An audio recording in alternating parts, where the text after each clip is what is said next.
시청자 여러분 안녕하십니까. 대한민국 수호 예비역 장성단 전략위원 신원식입니다. 오늘 저희 장군의 소리에서 굉장히 귀한 분을 모셨습니다. 여러분들 이병태 교수님 잘 아시죠? 아주 경제 분야뿐만 아니라 우리 사회 전반적인 문제에 대해서 냉철한 분석과 나아갈 방향을 해주시는 그야말로 지성인입니다. 그리고 최근에 또 교수님들 해서 시국선언을 주도하실 정도로 그야말로 행동하는 양심인, 행동하는 지성인이십니다. 교수님 모시겠습니다. 교수님 오셔서 감사합니다. 예, 고맙습니다. 예. 최근에 조국 사태가 예. 우리 사회 제일 화두인데 조국에게 법무부 장관을 임명한 게 어떤 뜻인가 하는 것들은 이제 대한민국 가치, 법치, 민심을 참 파괴한 어마어마한 사건인데요. 여기 이제 국민적 관심이 집중되는 거는 어쩔 수 없긴 한데 정말 중요한 경제와 안보가 글쎄 하여튼 거의 무너져 내리고 있다 라는 표현이 과하지 않을 정도로 참 위기를 느끼는 국민들이 많습니다. 그 교수님들이 생각하시는 지금 경제와 안보의 전반적인 지금 어떻게 보세요? 우선 저는 국방이나 안보에 대해서 우리 장군님처럼 전문가도 아니고 잘 모르지만 국가 경영이라는 건 크게 보면 두 축이잖아요. 지금 현대에서 국가 경영이라고 하는 것은 경제 당연히 그렇죠. 경제고 그다음에 국방이고요. 국방하고 경제를 위해서 외교도 있는 거고요. 그래서 그런데 최근에 이제 경제와 안보 두 개를 다 위험하게 만드는 행동을 문정부가 많이 해왔죠. 네. 그래서 한미 경제 갈등을 안보 갈등으로 확산하는 지소미아 파기. 근데 지소미아 파기는 여러 군데서 얘기했습니다만은 한일 관계만의 문제가 아니고 지금 한미 동맹에 대한 위협으로 간주되잖아요. 그래서 제가 최근에 외신 특히 미국이나 유럽의 외신을 보면 다 지소미아 파기는 도저히 이해가 안 되는 자살적 행동이라고 하는 게 일관적인 평가고 특히 이제 미국에서 우리가 알고 국민들은 잘 알고 계신지 모르지만 이 지소미아는 트럼프 행정부가 한 게 아니라 네. 오바마 민주당 정부에서 노력을 해서 합의가 된 거고 오랫동안 협상을 해서 된 그렇죠. 거고 우리 과거 정부도 이런 행동이 이제 중국한테 어떻게 미칠까 이런 거에 대해서는 상당히 고민을 해서 내린 결단인데 이걸 그냥 순식간에 파괴해버리는 이런 일들 때문에 이제 한미 또는 우리나라의 국가 안보의 틀이 어떻게 흔들리느냐 이런 거에 대한 이제 우려가 커졌다고 보여집니다. 오늘도 이제 외신의 큰 뉴스가 볼튼 안보 보좌관의 트럼프 대통령의 해고잖아요. 트럼프가 워낙 특이한 대통령이기 때문에 이게 무슨 대학생들 연애하다가 누가 먼저 찾냐 이런 것처럼 유치한 일이 지금 벌어지겠습니다. 그래서 트럼프 대통령이 이전 대통령에서는 볼 수 없었던 일이죠. 어떤 국가를 위해서 헌신한 공직자가 있으면 물러날 때 같이 기자회견하면서 그렇죠. 그간 국가를 위해서 헌신해줘서 고맙다 이러고 헤어지는 게 정상인데 트위터에다가 계속 이견이 있었고 내 말 안 듣고 그래서 내가 해고했다 이렇게 트위터 먼저 날렸고 볼트는 내가 먼저 사임 의사를 밝혔다 그래서 지금 웃음꼴이 되고 있습니다. 그런데 그런 것들이 이제 안보를 위협하고 있는 현상으로 보이는데 우리 국민들이 두 가지를 좀 구분했으면 좋겠어요. 뭐냐면 미국이라고 하는 전통적인 미국의 국가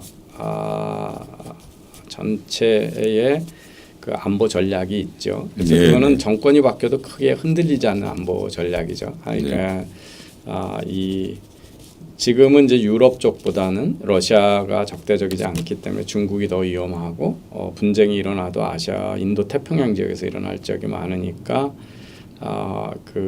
중국이 특히 남진아해에서 그렇죠. 여러 나라의 주권을 위협하고 있어서 그 베트남이나 뭐 브루나이나 이런 데가 그 자기네 영해 속에 있는 가스나 석유도 개발 못하고 통행도 자유롭지 그렇죠. 않으니까 그걸 지켜주겠다 이제. 그리고 대만도 마찬가지고 거기에 그래서 인도 패시픽 그 인도하고 태평양 지역의 군사력 그리고 대중국 안보 중국을 어떻게 견제하느냐가 중요한 그 안보의 우선순위라고 하는 미국의 일관된 정책이 있는 거고, 하나는 트럼프 개인 대통령의 그 선거 전략 내지는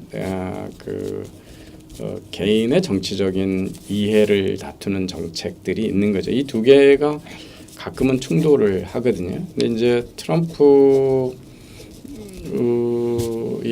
그 북한에 대한 그 비핵화가 되기 전에는 경제 제재를 풀지 않겠다, 이런 것들은 그 미국의 일관된 정책인데, 자꾸 뭐 김정은하고 한 약속, 뭐 아주 예쁜 편지를 보내줬다, 관계 좋다, 뭐 그러면서 최근에 이제 계속 그 북한이 미사일 쏘는 거에 대해서는 그거는 지금 그 트럼프하고 김정은의 약속했던 거는 위반은 아니지만 명백히 유엔 안보리 위반이거든요. 근데 그렇죠.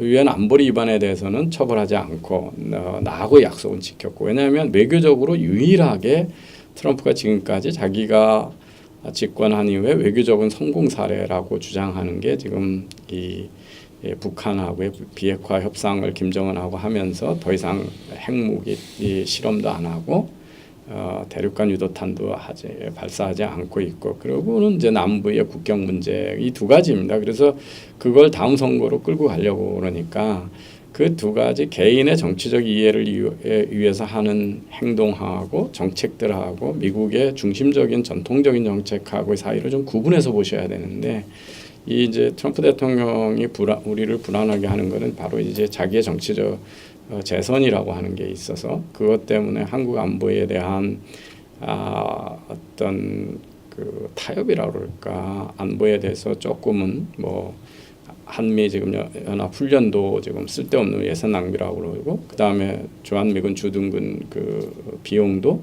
계속 많이 올리라고 그러잖아요. 그래서 이거는 항구적으로 대한민국에 대한 비용이고, 거기다가 거기에 영합하고 있는 게 이제 문정부니까 트럼프가 좋아할 일들은 계속하죠. 그 뭐냐면 주한미군의 비용도 분담금도 올려주고, 그다음에 북한의 군사적 위협이 확실히 줄었다고 주장하면서 트럼프가 좋아하는 무기는 계속 사주고, 이런 뇌물성이죠. 이런 일들이 지금 반복되고 있다. 그래서 그 두 가지를 좀 구분해서 봤으면 좋겠다, 이런 국민들한테 그런 당부를 드리고 싶은데, 그 오늘 볼튼 보좌관 해임도 있고, 또 하나의 뉴스가 뭐냐면 트럼프 대통령의 지지율이 많이 빠지고 있어요. 그래서 재선 가능성이 아주 빨간불이 들어왔거든요. 근데 이제 경제가 지금 2018년을 피크로 해서 갑자기 이렇게 축소되고 있기 때문에 뒷걸음질을 치고 있기 때문에, 경제에 만약에 경기 침체 또는 그거에 준한 게 오면, 현직 대통령 재선 중에 경기 침체 징후가 있었을 때 재선된 대통령은 60년대 이후로 한 명도 없습니다. 그래서 그런 걸 그걸 뒤집기 위해서 또 어떤 무리한 정책을 쓸까, 이런 이제 걱정이 커지고 있는 상황이다. 그렇게 보고 있습니다. 예. 아이고, 지금 아주 오늘 일어난 여러 가지에 대해서 잘 설명을 해주셨는데, 사실 이제 저희들이 보면 문재인 정부는 이제 노무현 정부를 개성한다고 그러지 않습니까? 그러니까 노무현 정부의 잘못된 국방 안보 정책을 이명박 박근혜 대통령 때 회복시키는 걸 원위치시켰습니다. 국방계획도 약소지형으로 만드는 거 다시 돌렸고, 전작권도 우리가 조건에 기초해서 미뤄놨던 걸 다시 하고, 2015년 그렇게 어렵게 했던 한일 위안부 합의도 또 뒤집고, 지소미아도 2016년에 뒤집고, 그래서 사실은 노무현 이후에 한 10년간 보수 정부가 이뤘던 걸 원위치시키면서 이제 그게 플러스에서 더 지금 악화를 시키고 있는데요. 방금 교수님 말씀하신 것처럼 미국도 본질적인 국가 이익과 트럼프의 이익이 디커플링이 되고, 한국은 뭐 더 심하고 그래서 제가 간혹 그런 생각이 듭니다. 한국의 국민과 한국의 국가와 관계없는 남북 관계 우선주의.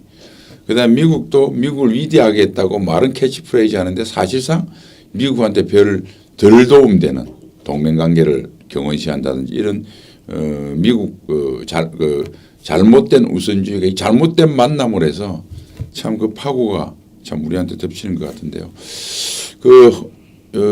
앞으로 뭐 이렇게 경제적인 문제도 좋고 안보적인 문제도 좋고 앞으로 좀 뭐 단기적으로 올 연말까지 좀 더 길게 보면 내년까지 전반적인 어떤 전망 같은 걸 좀 해주셨으면 좋겠습니다. 어제 또 아주 나쁜 뉴스가 떴죠. 그게 뭐냐면 무디스가 네. 우리나라 기업들 또 국가의 신용 등급을 상당히 낮출 수 있다라고 예고를 한 겁니다. 그건 뭐 당연한 일이고요. 저는 이제 뭐 이 정부가 시작하기 전부터 문정부의 그 사회주의적인 경제 정책을 쓰면 대한민국은 문재인발 고난의 행군이 온다 뭐 이런 네, 자극적인 용어로 제가 경고를 해왔고 목소리를 높여왔습니다. 그런데 이제 우리 흔히 하는 내후 외환이 지금 동시에 겹친 거죠. 그래서 전 세계가 경제가 이제 불확실한 그 상황으로 지금 접어들고 있고 이제 미국의 성장이 둔화되는 거는 그래도 미국은 지금 상당히 견조한 편인데 네. 유럽의 큰 경제들이 다 지금 그 경기 침체 쪽으로 이동하고 있습니다. 독일이 특히 이제 상당히 뚜렷하게 경기가 침체돼 있고요. 프랑스도 마찬가지고 영국은 또 브렉시트 때문에 더더욱 그렇고요. 이제 일본도 지금 경기가 하강 쪽으로 돌아서 있고 중국 뭐 8% 경제하다가 6% 그런데 6% 방어에도 헉헉대고 있는 상황이고 이러면서 이제 전 세계 경제의 불확실성이다가 지금 이 트럼프 대통령이 외교나 뭐 경제 정책을 쓰는데 최대 약점이 뭐냐 하면 선거를 앞두고 있다는 건데 그걸 중국하고의 미중 무역 전쟁을 갈등을 할 때만 해도 그러니까 미국의 압도적인 경제 시장을 내세워서 우위에 있었는데 이제 시진핑은 선거가 필요 없으니까 지구전에 나가면서 트럼프 대통령 선거에 불리하게 하는 정책들로 맞대응을 하면서 지금은 되려 이제 트럼프가 초조해진 상황이 됐습니다. 그래서 미국의 트럼프를 지지하는 소위 이제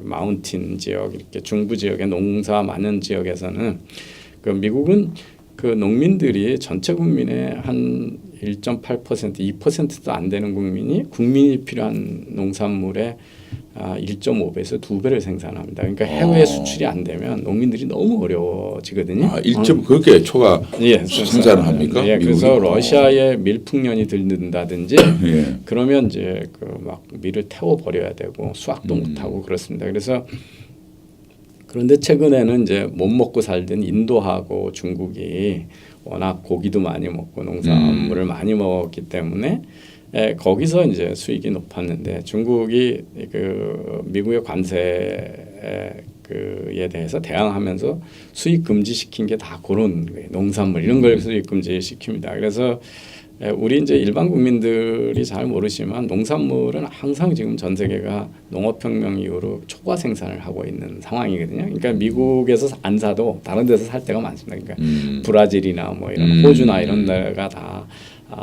어마어마한 농산물을 수출하는 나라들이니까 그러니까 이제 미국의 농민들 트럼프를 압도적으로 지지했던 보수적인 시골 이런 데서 트럼프의 지지율이 이제 심하게 빠지고 있고 그새 또 이제 아베는 영특하니까 중국이 안 사주는 농산물 우리가 사주겠다고 이렇게 하고 이런 이제 외교가 지금 벌어지고 있는 상황이거든요. 그래서 그래서 바깥에 이제 경제가 상당히 불확실해졌고 침체 쪽으로 가고 있는데 뭐 문정부는 들어온 이래로 경제 안 되는 정책만 계속 세웠잖아요. 그래서 최저임금을 2017년 대비로 2019년을 보면 주휴수당까지 주면 50% 이상을 올린 거거든요. 2년 사이에.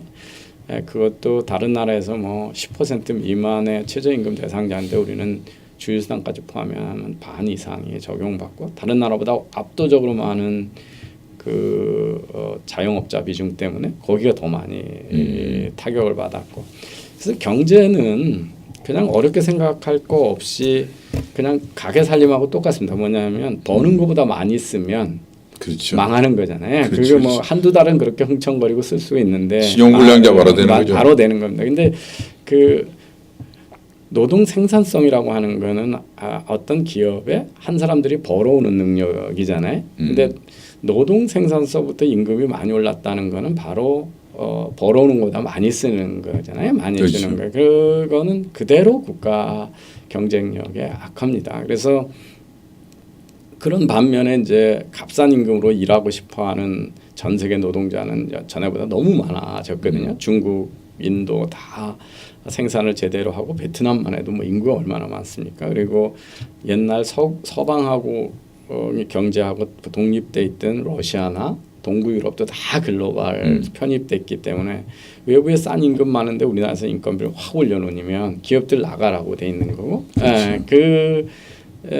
그 52시간제 노동 규제도 일부 20대들이 문재인 대통령이 좋아하는 게 이제 잔업 없어지고 일찍 집에 가고 그런 걸 좋아합니다. 근데 그게 뭐 당장 그렇게 뭐 공무원이나 대기업의 정규직 지원은 그런데 사실은 다음 세대 일자리는 다 없어지는 거거든요.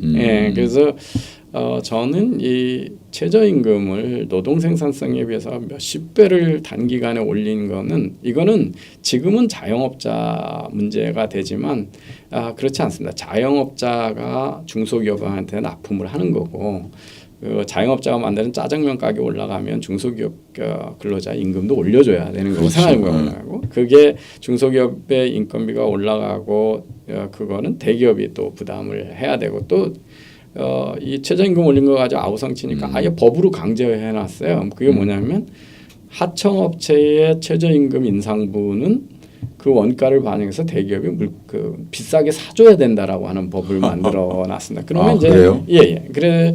그러면 이게 이제 대기업의 원가로 전이가 되거나 대기업은 그걸 피하려고 그러면 어떠냐면 국내에서 그 부품을 조달하면 안 되죠. 해외 가서 생산해야 되죠. 그래서 이게 전부 재발등 찍는 일을 해놔서 이거는 앞으로 한 20년 이상 우리 경제에 그 피해를 줄 아주 무리한 정책을 썼다. 그게 이제 서서히 나타나기 시작을 할 거고요. 장기적으로 보면 우리는 더 이제 상당히 암담합니다. 보면 중국이 이제 우리만큼 잘 만드는 산업이 많아졌으니까 대표적인 게 조선이 지금 우리만큼 잘 만드니까 대반 타격을 받았고 삼성전자 TV 가전에 중국산 LCD가 지금 많이 쓰이거든요. 그 정도로 그 전자 분야도 많이 따라왔고 얼마 전에 금호 타이어 우리 중국에 매각했지 않습니까? 타이어 산업은 이미 중국한테 초월당했고요. 그럼 미래 산업은 우리가 앞서가냐 그러면 뭐 전기차나 드론이나 뭐 배터리나 이런 거 중국이 우리보다 더 자기 부상열차나 뭐 이런 거 다 중국이 우리보다 앞에 나가고 있습니다. 그래서 그것 때문에 어려운 데다가 일본이 계속 아베노믹스하고 잃어버린 30년 때문에 물가를 싸게 가져갔기 때문에 일본도 이제 가격 경쟁력에서 우리를 앞서고 있거든요. 그래서 그런데다 인구는 지금 우리 고령화로 급속히 빠져들. 제가 이제 그 베이비 부머 마지막 그 60년대 세대인데 제 세대가 우리나라 역사상 가장 인구가 많은 세대인데 이게 다 5년 10년 안에 다 고령 인구로 그렇죠. 은퇴 나이로 가잖아요. 근데 일할 청년층은 훨씬 줄어드니까 그래서 일본이 잃어버린 30년의 주요 원인 중에 하나가 바로 인구의 그 고령화 저출산이 겹치면서 일어나는 현상인데 우리는 그런 문제들을 해결하겠다라고 하는 어떤 그 노력도 없이 맨날 내부 갈등하느라고 세월을 다 보내고 있고요. 대만 같은 나라들은 최근에 어떤 정책을 썼냐면 그 영어를 이제 공용어로 제2 공식 언어로 채택을 합니다. 그런데 그 전 세계에 한 200여 국가 중에 영어를 사용하는 나라가 110개가 넘거든요. 아, 공용어로? 예. 그렇게 됩니까? 예, 그러니까 과연 그리고 경제는 아주 급속하게 글로벌화하고 있습니다. 전 세계에서. 그러니까 이게 2000년서부터 경제 구조가 확 바뀐 게 뭐냐 하면 이 옛날엔 선진국에서 국내에서 많은 돈을 벌어가지고 해외 가서 썼거든요. 그래서 소위 이제 국가 총 그 해에 벌어들이는 우리가 부를 GNI라고 그래서 그로스 내셔널 인컴이라고 그러죠. 그래서 국가 총 소득이 우리가 맨날 얘기하는 GDP, 그 GDP의 D는 도메스틱이니까 국내에서 생산이지 않습니까? 그래서 선진국은 GDP가 크고 그 돈의 일부를 해외 가서 쓰니까 GNI가 작았는데 2000년부터는 큰 제대로 된 나라는 다 해외에서 돈을 많이 벌어오고 해외에서 생산을 하니까 지금은 다 GNI가 국가 총생산이 국내 총생산보다 큽니다. 그래서 어떤 경제가 해외 가서 돈을 벌어올 능력이 없는 나라는 이제 망하게 되는 건데요. 그러면 국제 경쟁력을 키우기 위해서 다음 세대를 어떻게 키울 거냐? 수월성 교육해야 되고 영어도 잘해야 되고 뭐 중국어도 잘해야 되고 이런 거에 대한 고민을 하지 않고 맨날 무슨 100년 전에 위안부 문제 징용의 배상을 했니 안 했니 그래서 조상의 원한을 갚겠다는 거로 아직도 그냥 그런 거로 지금 우리 사회가 맨날 갈등하고 국민의 일부를 토착 왜구라고 그러고 적폐 세력이라고 그러고 뭐 죽창으로 찌르자 그러고 이렇게 분열적이고 과거에 그냥 완전히 매몰돼 있는 거죠. 미래 세대에 대한 준비를 하나도 안 하고 있고, 그러니까 경제를 더 걱정하는 거는 우리가 그냥 정부가 다른 짓 안 하고 그 베네수엘라나 뭐 이탈리아처럼 이렇게 포퓰리즘 안 하고 잘해도 우리는 그냥 일본에 잃어버린 30년으로 가게 딱 돼 있는데 거기다 지금 이제 뭐 안보 비용까지도 막 올리려고 하니까 왜 독일하고 일본이 2차 대전 후에 다 무너졌는데 그렇게 강대국으로 빨리 컸냐고 보면 미국의 군사력의 보호하에서 그렇죠. 국방 예산을 적게 쓴 거잖아요. 그러니까 우리가 전 세계적으로 보면 이스라엘하고 아마 우리가 가장 국방의 수요가 높은, 그러니까 가장 안보의 위협이 큰데 우리가 그 60년대 산업화 이후로 지금까지 이렇게 단기간에 개도국에서 선진국이 되는 데는 이 지금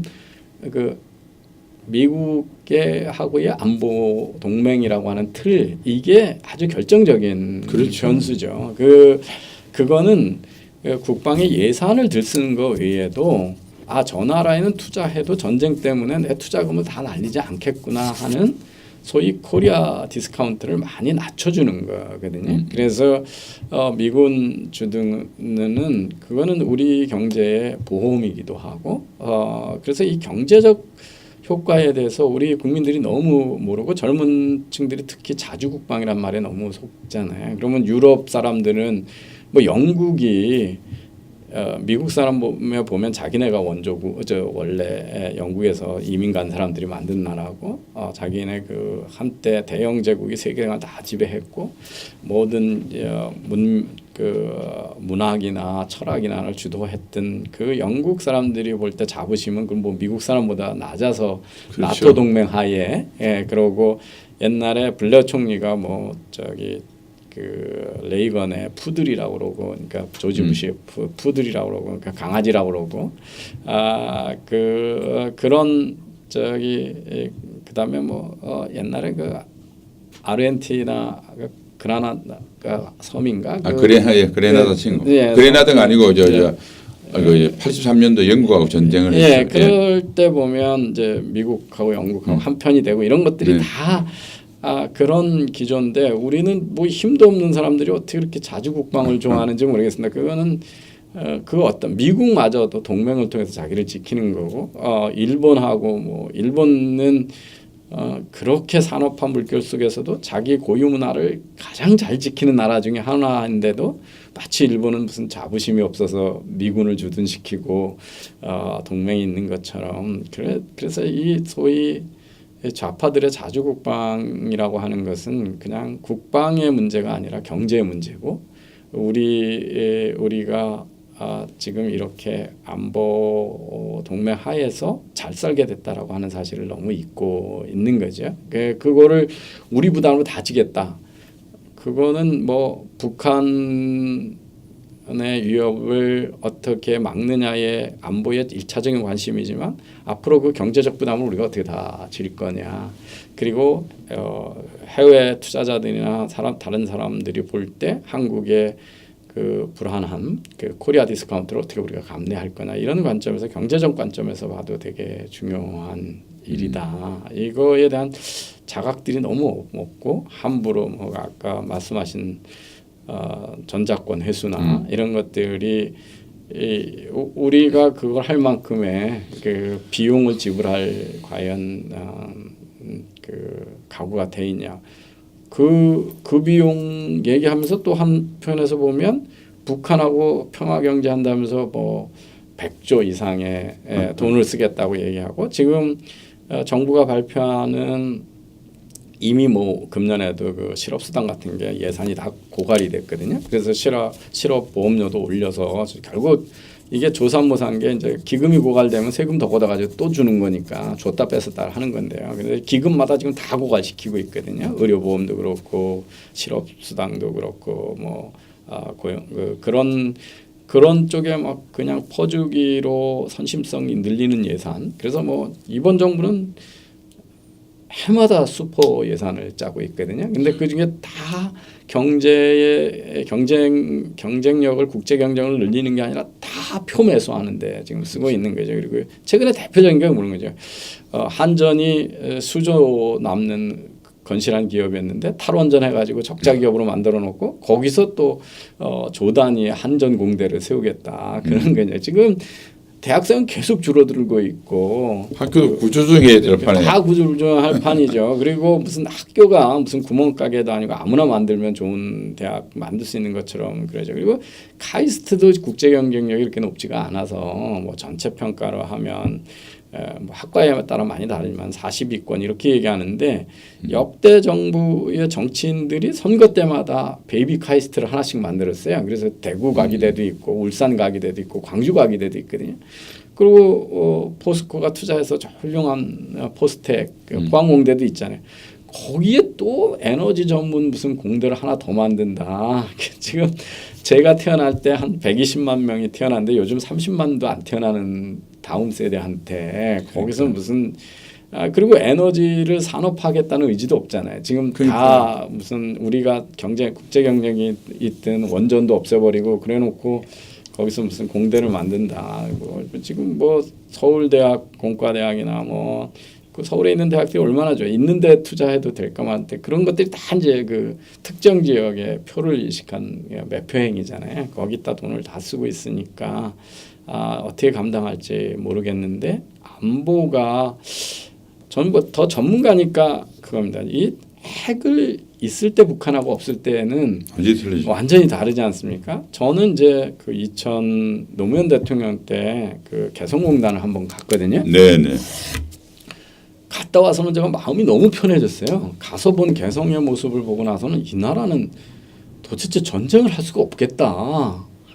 이거 보니까 개성 시내에 개성공단을 보고 개성 시내에 가가지고 고려여관이라는 데 가보고 이렇게 그랬는데 기름을 넣고 굴러가는 차가 한 대도 없는 거예요. 군용차 2대 서 있는 거 외에는 사람들은 다 걸어 다니고 자전거만 타고 다니고 기름이 없어가지고 그리고 그 고려여관이라고 제일 좋은 호텔인데 우리나라의 장관도 가고 국회의원도 가고 그 북한의 그 개성공단 총관리국 하는 총비서도 오고 뭐 그래서 꽤 고위직 점심을 오찬을 하는데 1시간 사이에 정전이 한 3-4번 되는 거예요.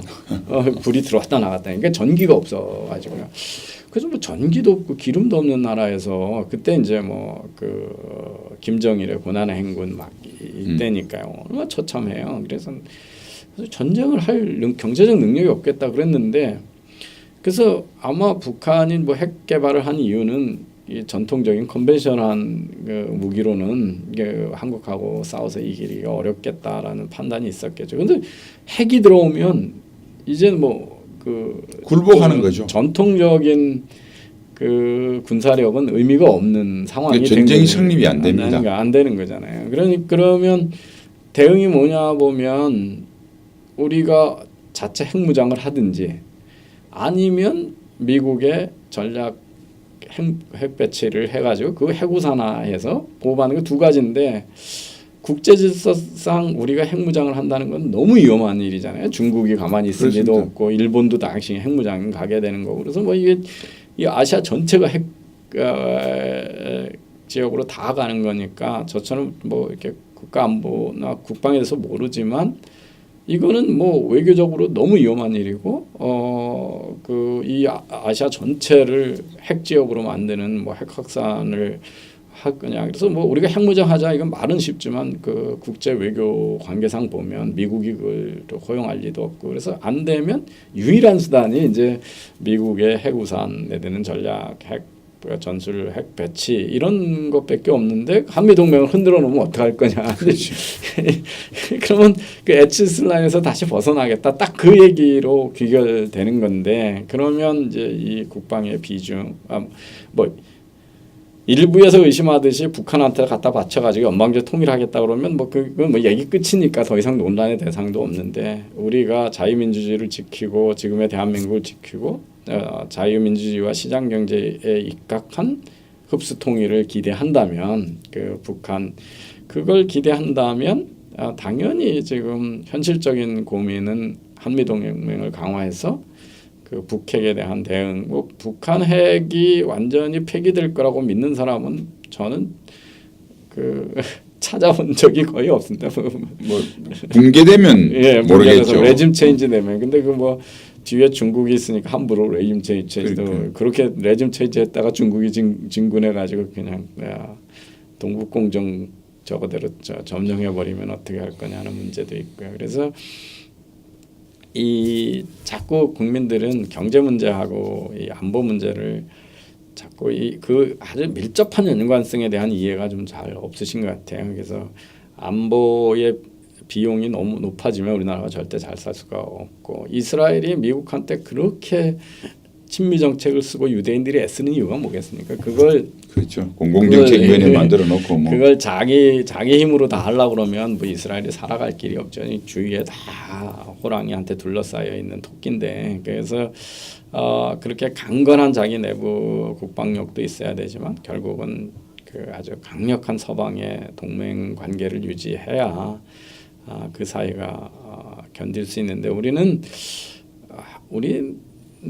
저는 이렇게 젊은 세대들하고 우리 사이에 이렇게 인식을 보면 너무 분열적이고 착각들을 많이 하는 것 같습니다. 한쪽은 우리나라가 그래도 꽤 이제 세계 한 10위권의 경제 대국이고 국민 소득 수준으로는 한 20에서 30위 사이를 왔다 가는데 여전히 우리가 약소국이고 식민지 하에 있는 것처럼 이렇게 생각하는 그룹이 있는가 하면 우리가 먹고 살만하게 한 지가 얼마 안 됐거든요.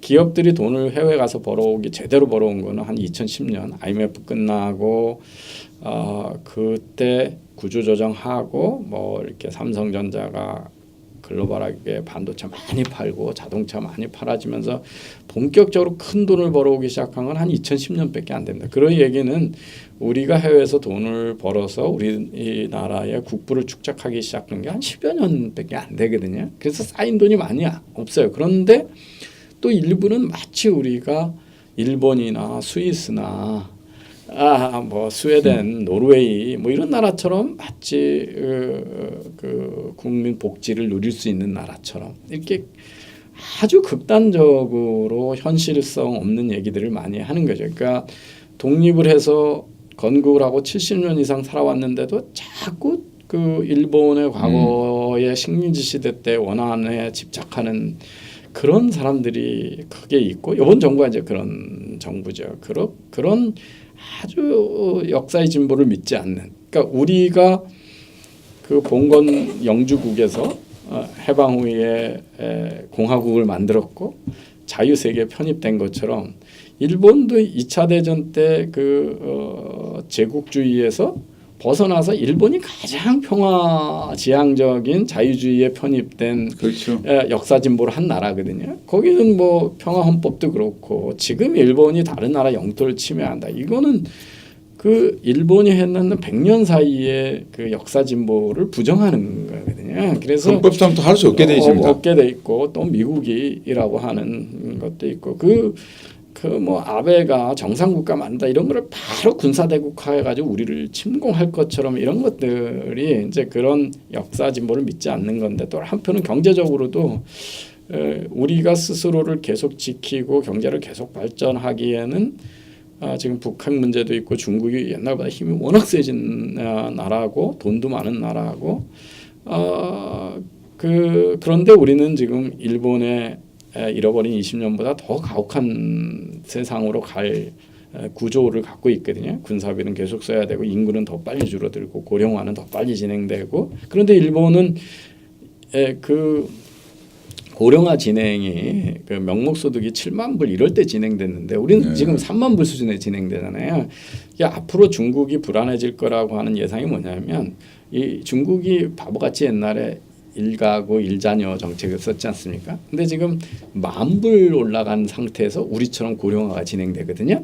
그러니까 여기도 국민들이 미래를 먹고 살 부가 축적되지 않았는데 고령화로 진행되잖아요. 그러니까 그 서구 유럽에 우리가 부러워하는 OECD 국가들이 대부분 3만 불을 80년대에서부터 90년 초에 진입한 나라들이거든요. 그러니까 우리보다 한 15년, 20년씩 30년 전에 3만 불 국가에 간 나라들이에요. 인구도 적고 주위에 군사적 갈등도 없는 나라들이고 EU라고 하는 큰 시장을 자유롭게 접근하는 나라들이고 그런데 우리는 거기 가기 한참 뒤진 채에서 벌써 고령화로 가니까 우리가 훨씬 괴로운데 중국은 이제 훨씬 더 괴롭겠죠. 10,000불 수준에서 지금 저런 일이 벌어지고 있으니까요. 그런데 그런 앞으로의 경제가 노인은 많아지고 일할 사람 적어지고 뭐 이런 변화에다가 글로벌 강화되니까 외부에 가서 돈을 벌려면 국제 경쟁력이 있어야 되니까 영어도 잘해야 되고 우리도 외국인이 와서 우리나라 관공서에 가면 영어로 물으면 영어로 대답해주고 왜 싱가포르하고 홍콩이 외국인들이 보면 사업하기 좋은 나라로 되냐 그러면 가면 그냥 관공서에 가면 그 영어로 다 문제가 해결이 되잖아요. 그런데 우리는 한국 사람 끼지 않으면 아무것도 못하는 거예요. 그러니까 실제보다 우리나라가 규제가 엄청 많은 것처럼 인식을 해요. 그러니까 이런 문제에 대해서 미래를 준비해도 어려운데 지금 안보는 허물고 미래 준비는 하나도 안 하고 과거에 조금 돈 쌓였다고 이제 다 풀어서 쓰자 그러고 그런 상황이 지금 계속되고 있는 상황인 것 같습니다. 이병재 교수님의 뭐 전반적인 상황에 대해서 아주 냉철한 진단과 결국 뭐 현상에 대한 진단이 나아갈 방향이 되겠죠, 그죠? 예. 근데 이제 정말 우려스러운 건 이런 거죠. 법무장관이 저는 청문회 한 걸 잘했다. 근데 그 청문회 중에 가장 충격적인 발언. 우리 사회는 지금 그냥 넘어가고 있는데 우리 헌법이 그러니까 그 조국이라는 사람이 자기는 자유주의자이자 사회주의자라고 얘기를 했잖아요. 그러니까 정말 말도 안 되는 말장난이고 자유주의라고 하는 것은 개인의 자유를 집단의 이익보다 우위에다 놓는 건데 사회주의라고 하는 것은 사회 공동체의 선을 위해서 개인의 희생을 강요하는 거고 그래서 그 두 개는 그냥 정의가 양립할 수 없는 건데 절대 양립할 수 없는 거죠. 그런데 이 양반이 뭐라 그러냐면 우리나라의 헌법 틀 안에서 사회주의 정책을 쓸 수 있다. 사회주의를 포용할 수 있다고 그러잖아요. 그러니까 그렇게 되는 순간 그러니까 사회주의 경제에서 경제가 발전하고 잘 사는 나라는 인류 역사상 없었죠. 그렇죠. 다 망했죠. 망하는 거입니다. 망하는 길이고 자본주의가 그 자본주의 모순을 해결해서 하기 위해서 사회주의가 필요하다 이런 이제 궤변을 했습니다. 경제가 완벽하지 않은 것은 인간이 완벽하지 않기 때문에 그렇죠. 우리가 미래를 내다볼 수 없기 때문에 우리의 예측은 계속 틀리고 그래서 아무리 노력을 해도 이 경제의 화랑기하고 불황기의 사이클은 피할 수가 없습니다. 그거는 인간이 갖고 있는 예측력의 한계고 지력의 한계고 그렇지만 그거는 자본주의 시장의 그 모순이랄까 약점은 자본주의 시장으로 교정이 되는 거지 그렇죠. 사회주의로 교정이 되는 게 아니거든요. 사회주의가 되는 거는 시장 자체를 완전히 망치는 거기 때문에 그래서 자본주의 모순을 해결하기 위해서 사회주의가 필요하다. 이 얘기는 아주 위험한 발상이고 그거는 뭐 암을 치료하기 위해서 그냥 모든 세포를 다 죽이겠다라고 하고 비슷한 거잖아요. 그렇죠. 그러니까 그런 과도한 방사능을 쬐는 일들과 똑같은 일이니까 그건 애초에 말이 안 되는데 그렇게 위험한 생각을 가진 사람이 죽어도 법무장관을 시켜야 된다는 얘기는 이제 우리 지금 대통령과 집권 세력이 다 그 생각을 갖고 있는 세력이라는 거죠. 예, 같은 사람이라는 뜻이겠죠. 예, 그래서 자본주의나 시장 경제에 대한 존중보다는 이제 평등 내리는 그 사회주의적인 이념 지향성이 아주 강하다는 걸 이번에 드러냈고 이 사람들은 헌법을 자의적으로 그러니까 우리 국민들은 누가 뭐래도 우리가 자유민주주의하고 시장 경제를 바탕으로 하는 국가라고 하는 정체성, 그 정체성을 믿고 그 하에서 그 토대하에서 발전했는데 그 토대를 근본적으로 의심하고 허물어야 되겠다는 사람들이 지금 집권층이라고 하는 것을 이번 그 조국 사태가 그 개인의 부도덕성, 위선, 그리고 우리 사회의 도덕성이나 리더십의 도덕적 기반 뭐 이런 거는 차치하고 경제적으로 봐도 상당히 위험한 세력이라는 걸 이번에 이제 자백을 한 거다. 그래서 이 문제에 대해서 좀 사회가 더 심각한 그 저항도 하고 토론도 하고 조국이 그렇게 헌법을 자기 마음대로 또는 문재인 대통령의 헌법을 자기 자의적으로 이건 거의 그냥 자기들이 개헌한 거하고 똑같죠. 그렇죠. 우리나라 헌법이 사회주의를 수용할 수 있는 헌법이 사회주의를 수용하는 틀이다라고 주장하는 것은 이건 정말 경악할 일이고 어떻게 보면 헌정에 대한 그 도전이잖아요, 그죠? 헌법에 대한 도전이고 그렇다면 이건 외환하고 같은 그죠? 내란이나 외환을 대통령이 모든 다른 죄에 대해서는 소추거나 기소당하지 않지만 나라의 영토를 팔아먹고 적을 이롭게 하는 일에는 예외로 처벌 가능한데 저는 그 수준의 발언이 이번에 있었다라고 생각을 합니다. 그래서 앞으로도 참 문재인 정부가 갑자기 생각을 돌려서 시장 경제 중심으로 경제를 살리는 정책으로 선회할 그런 현실주의적이거나 실용주의적인 생각으로 돌아갈 가능성이 없다는 건 지금 2년 반 동안 충분히 증명을 그렇죠. 했죠. 그래서 제가 소주성 같은 거 얘기할 때 뭐 열심히 돌을 닦으면 중력을 거슬러서 공중부양이 가능하다는 얘기하고 똑같다.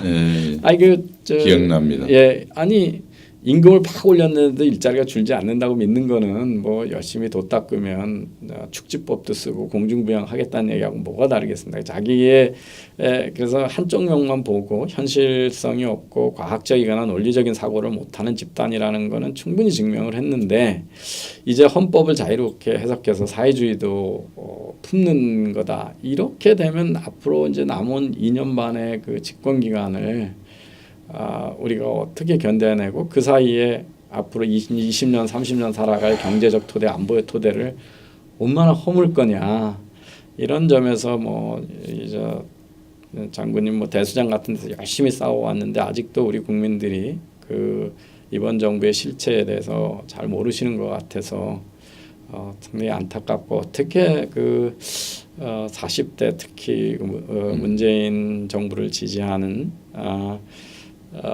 분들한테 설득할 수 있을까 이런 것들이 이제 저같이 학자들이 가져야 되는 고민인 것 같습니다. 이게 어떤 사회든 권력은 비판받아야 되고 견제받아야 되는 거지 권력에 맹종을 하거나 권력이 숭상되면 안 되는 거죠. 그거는 그 아무리 훌륭한 대통령이라고 해도 국민들은 늘 의심을 가져 봐야 되는 게 네. 권력의 속성이지 않습니까? 권력은 국민 전체에 대해서 무차별한 폭력을 가할 수 있고 우리가 원하지 않은 의사결정을 할 수 있는 힘을 가진 사람이기 때문에 집단이기 때문에 그래서 자기가 지지하는 정부가 들어서도 늘 권력은 의심해야 되는 거고 견제되지 않는 권력은 항상 부패할 수 있는 거고요.